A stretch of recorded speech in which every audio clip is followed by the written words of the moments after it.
gonna compare the Flux Reach Around with the Eberlestock Fade. Obviously, one is bigger than the other. This has been out since the Panty Raider came out, right? So it comes across the chest, zip open, and out comes the Panty Raider. The zippers don't only open about 3/4 of the way. There's an internal pocket here, and then inside there's a zipper pocket here, although I wouldn't really store anything in there if I got the Raider, excuse me, if I got the Raiders stashed in here. It's a little inconvenient having to open up my CCW just to get in there.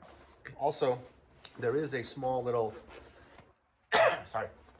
small little side pocket, well, front pocket, but the way I wear the bag for my right hand use, this pocket is oriented downwards. So I gotta be careful that if I open this, stuff is just gonna, you know, literally fall out of the pocket. So it would have been nice if it had pass-through zipper here as well, so I could go from the top or this side like this, and I'm left-handed, then yeah, I can get into this pocket, but I can't get into it from the mirrored side. So that's kind of annoying. But realistically, I'm not really using this as like a EDC bag. It's just a convenient case for the Panty Raider. The Eberlestock one is very similar. It's a single sling, right? And you can switch the clip to either side. Now, one major difference with this design, which I prefer, is that this strap is attached to the back of the bag, and the zipper is completely free from that strap. That's good or bad. Eberlestock, it sits over the zipper, and I'll show you why I don't like that. So, bring it around, zip. What the? The strap is impeding my way of opening this pouch. Now, you could argue that it's a benefit, because if I zip it all the way out, right, the gun could fall out the bottom, because this compartment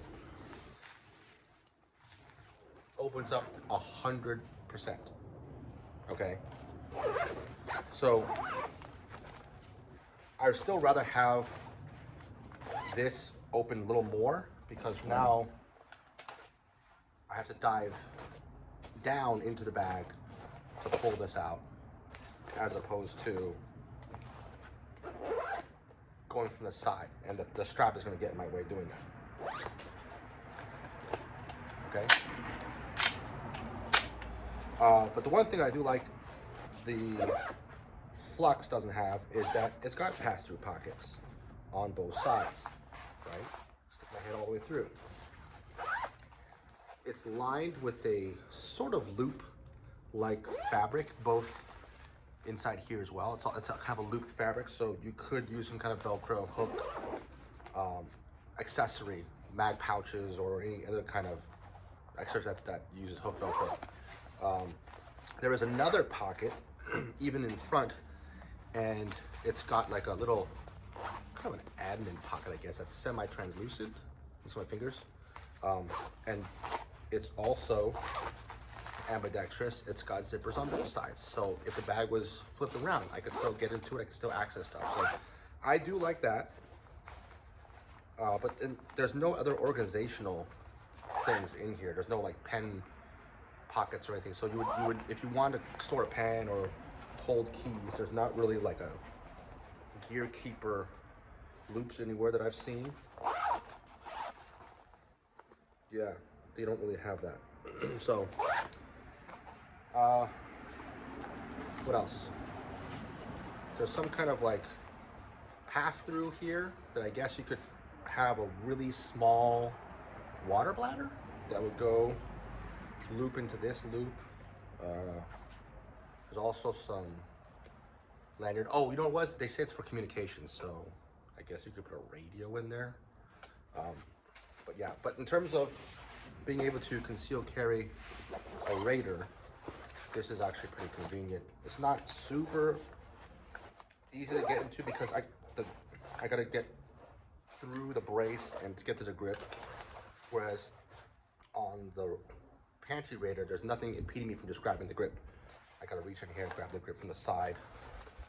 So I'm basically going in from this side to get around the brace, and then I can draw the gun out.